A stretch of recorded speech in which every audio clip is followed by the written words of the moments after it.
We're continuing through the Gospel of John, looking at the things that Jesus teaches about himself. And today I want you to begin to consider the people that you see as leaders. Jesus is clearly talking about us and our capacity to follow him, and I'm convinced in some ways that our capacity to follow Jesus is compromised because we've seen so much bad leadership. We forget to distinguish between human leaders and between God. In your bulletin insert, there is reference to a Pew Research Center study actually done in September of 2019, before all of the COVID debacle and all of the ways that we were challenged by leadership. And in this study, it looks at 8 different categories of leaders: members of Congress, local elected officials, journalists, public school principals, military leaders, police officers, leaders of tech companies, and religious leaders. And the title of this study is Why Americans Don't Fully Trust Many Who Hold Positions of Power and Responsibility. In this Pew study, it was actually determined that people trust different categories of leaders for different things. They tend to trust religious leaders to have a higher capacity for empathy, but they tend to trust military leaders for a higher capacity to actually fulfill their job functions. The thing that I found interesting about this study is the qualities that are listed to evaluate, and those should be in your insert. The first question focused on a leader's level of empathy. The second on a leader's adequacy in performing a specific job. The third on a leader's stewardship or ability to use financial and personnel resources. The fourth on a leader's ability to provide fair and accurate information to their constituents. The fifth on a leader's willingness to admit mistakes and take responsibility for them. The sixth on the frequency with which they behave unethically. And the seventh, the frequency with which they face serious consequences when they act unethically. I want you to take a moment and to consider what that list says about our struggles with leadership, right? Generally, we have experienced leaders in moments not to be empathetic, not to be particularly competent, not to have the ability to tell the truth, not to have a moral compass, and not to literally be held accountable when they make decisions that are contrary to the truth. And so I want you to pause for a minute and consider if in any way your experience with human leadership impacts your willingness to follow God as a leader. Has all that you have experienced in leadership brought you to a place where the invitation to follow Jesus is limited by all these hired hands, as Jesus calls them? The reality is, this question about leadership is really at the center of the stage when Jesus starts to address this question.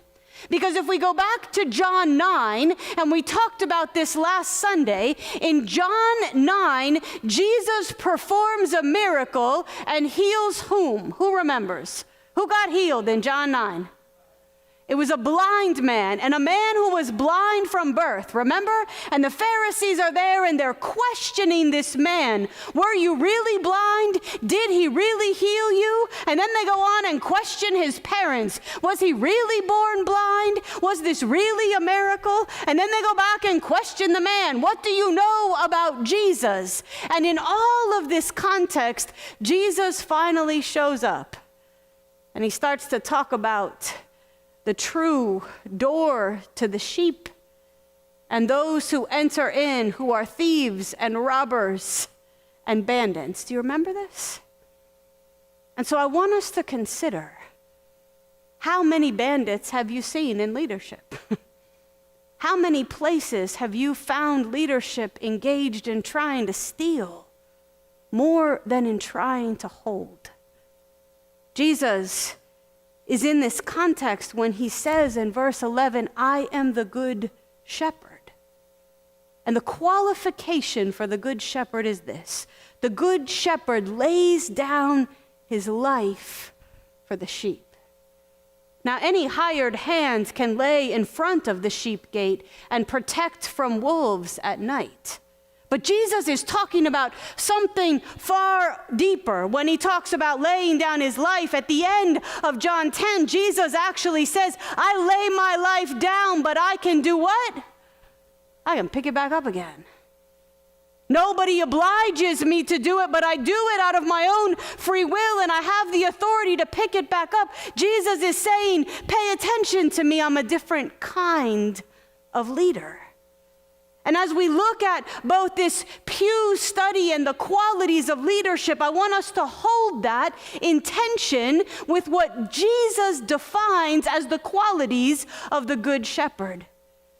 John 10:11, I am the good shepherd. The good shepherd lays down his life for the sheep. The hired hand is not the shepherd and does not own the sheep.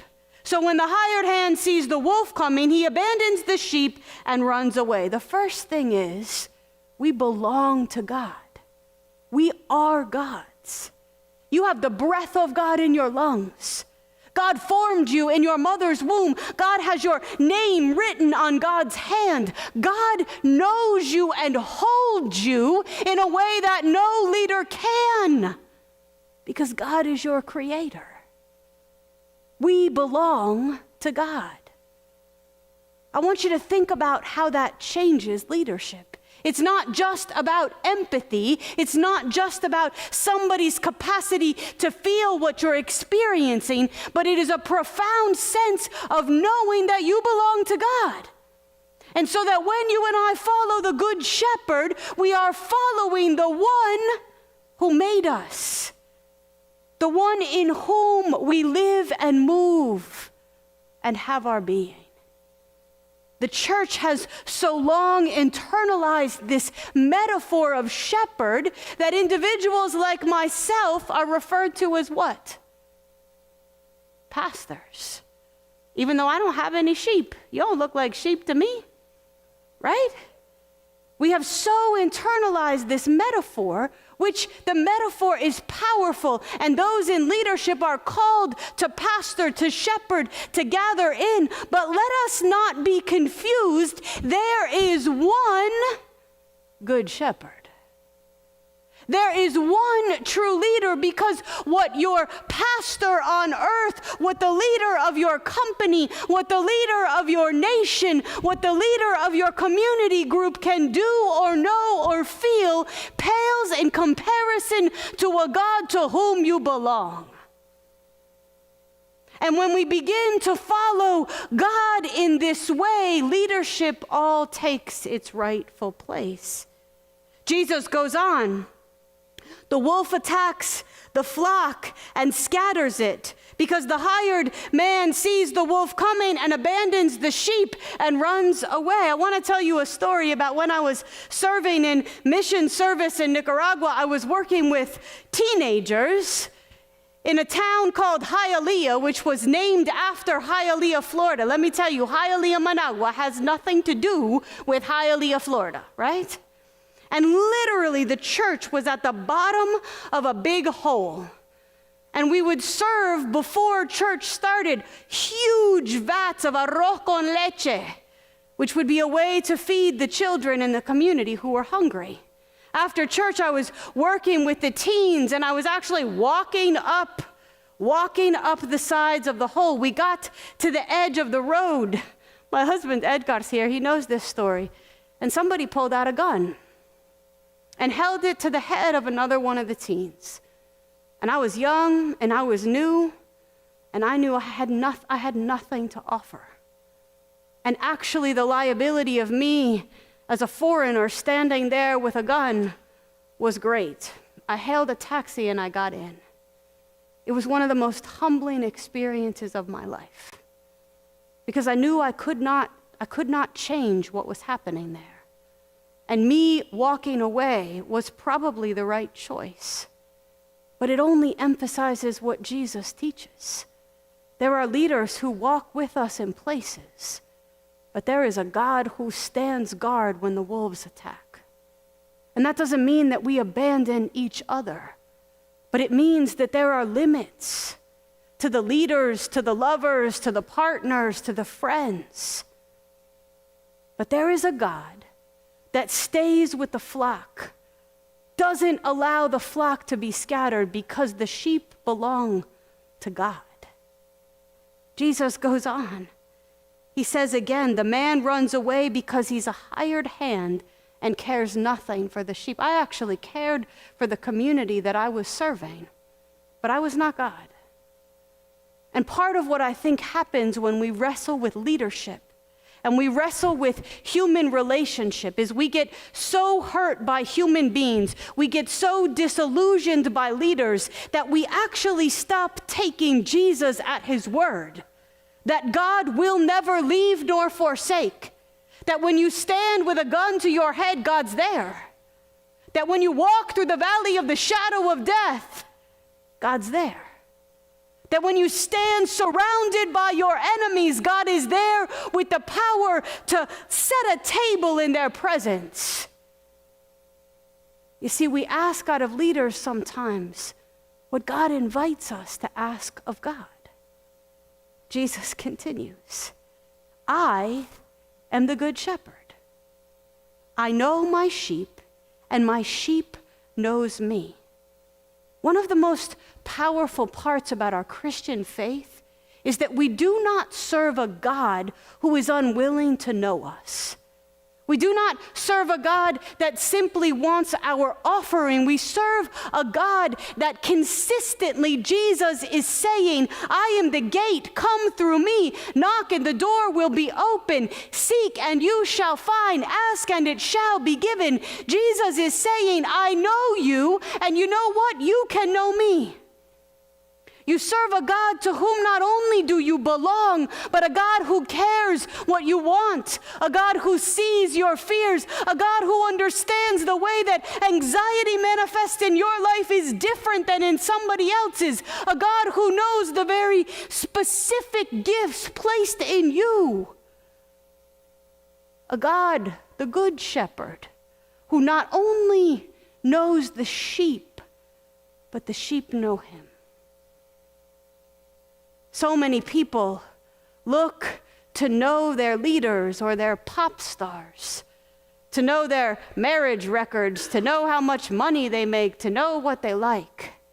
This is not the kind of knowing that God is talking about. Jesus is saying, I know the sound of your voice. I know the feel of your need. I don't know everything that you've done, or I don't care. I want to know you so that in walking, I can gather you unto myself. Jesus later in John says, I will be lifted up to draw all people to me. God's objective in knowing is that we would be known. God's objective in knowing is that we would be known. Jesus goes on, and this to me is very important for us. Jesus says, I'm the good shepherd. I know my sheep, and my sheep knows me, just as the Father knows me, and I know the Father. See, that's how leadership leads to following. Good leaders are following God. If a leader is following a leader's self, there's a problem. Even Jesus says, I know my Father, and my Father knows me, and you know me, and therefore you will know the Father. When you are leading, and every one of us is influencing someone, when you are having influence, are you drawing people to God or far, far away? Jesus says, I have other sheep that are not of this sheep pen. I must bring them also. How many leaders live out of an egotistical sense of wanting to have control over a community? Jesus says, that's fine. I'm leading those who are in front of me now, but this isn't the full story. There are other sheep pens. There are other churches. There are other communities. There are people that don't look like you, act like you, think like you, love like you, and they are part of my flock. I am the good shepherd. I lay down my life for all. I have other sheep that are not of the sheep pen. I must bring them also. They too will listen to my voice, and there shall be one flock and one. How many shepherds should you have in your life? One. You can have a pastor of a church. Actually, at Epworth, you can have a whole bunch of us. But you should have one good shepherd. And you and I should always be clear. Who's the one leading? The reason my Father loves me is that I lay down my life. I want to go back to the first part of John 10. It wasn't read for this morning, but in this, as Jesus is responding to John 9 and all of the questions of the Pharisees, he begins to talk about the fact that anyone, I'm in John 10 verse 1, very truly I tell you, Pharisees, anyone who does not enter the sheep pen by the gate, but climbs in some other way, is a thief or a robber. The one who enters by the gate is the shepherd of the sheep. My question to you is, have you had somebody steal or rob in your life? Raise your hand. Of course, yes. And this is where we have to check how resentful and checked out our hearts can become. Jesus seems to be teaching us, actually, that it is to be expected that there will be some who seek to have access to us, who in moments will take more than is theirs, stealing. You ever had a child steal from you what you didn't have to give them? Come on now. A partner. Sometimes it's in the context of healthy love. Sometimes it's very vindictive and not of God. Jesus says there are those who will seek to steal. He goes on to say there are bandits or robbers, those who seek to use you for their own purpose. Anyone ever been manipulated or used by somebody for somebody else's gain? The truth is we all have. Jesus is naming the reality of the human condition, and particularly in the context of leadership, inviting us to be aware of the fact that there will be those who take more than is theirs. There will be those who use us for their own purposes, those who break the rules. And if you've been in a committed relationship, you know you've done this, and you know somebody's done it to you.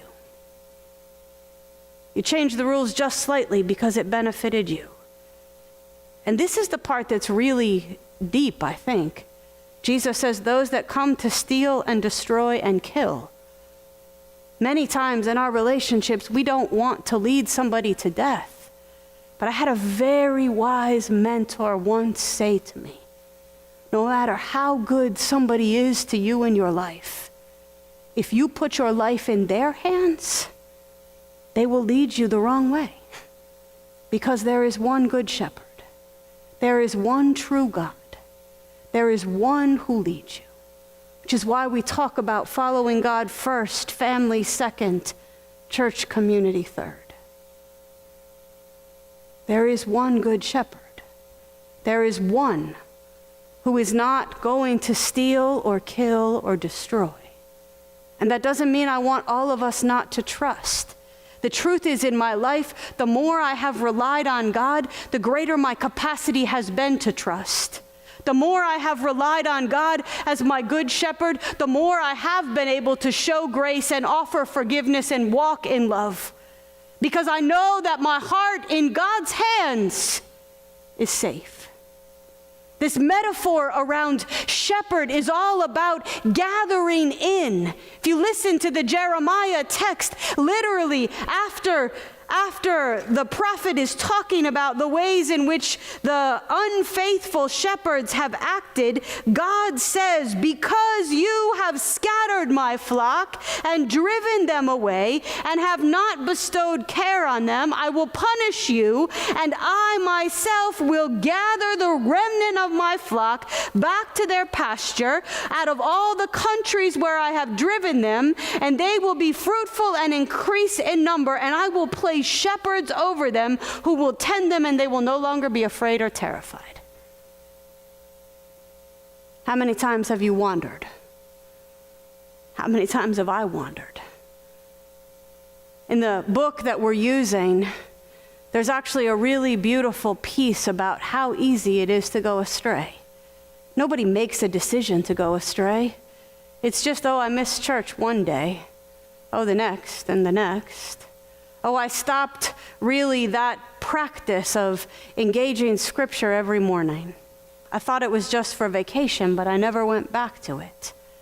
I stopped believing that anyone could truly lead me after somebody broke my heart. I stopped trusting. And then, she says, we end up so isolated and alone that we don't believe anybody or anything can find us. Which is why the other shepherd metaphor of Jesus is, I leave the 99 in search of whom? The one.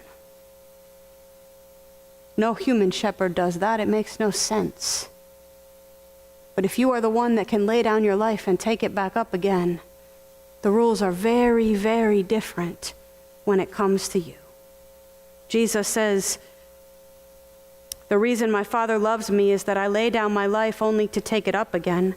No one takes it from me, but I lay it down of my own accord. I have the authority to lay it down and the authority to take it up. Jesus lays down his life for us in self-sacrifice. I'm not talking about staying in a relationship where you're asked to disappear in order to support someone. That's not what Jesus means. I'm not talking about martyrdom to the point where somehow your life can give somebody else. There is so much context of suicide in our world right now. I want to be really clear. Jesus is different. I lay down my life, he says, and I can take it right back up. And that's why I'm the good shepherd. Because you want a leader with that power. You want a leader who not only is empathetic and tells the truth and is held accountable, but you want a leader with the authority to move heaven and earth. And so I want to close by asking, are you really following anyone? Or have you become so jaded, like me, that the idea of yielding is one of the hardest steps in faith? Do we believe that God really is good?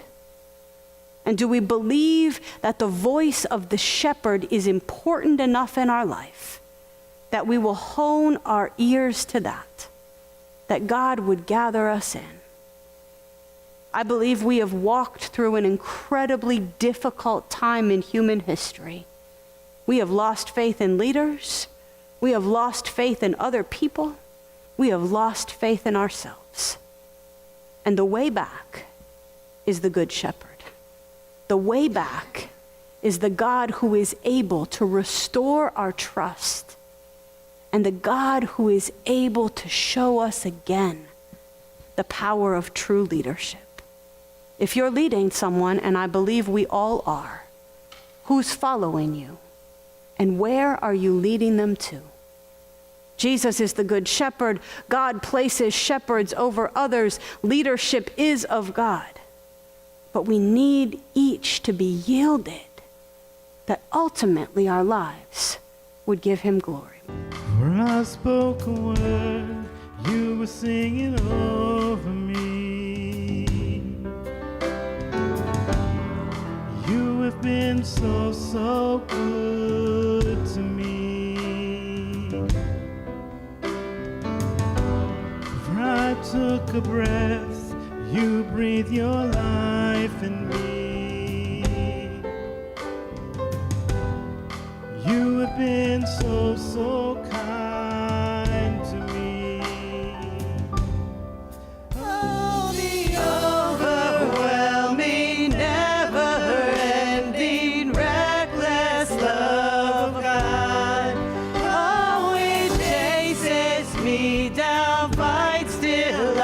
found leaves the 99. I couldn't earn it, and I don't deserve it. Still, you give yourself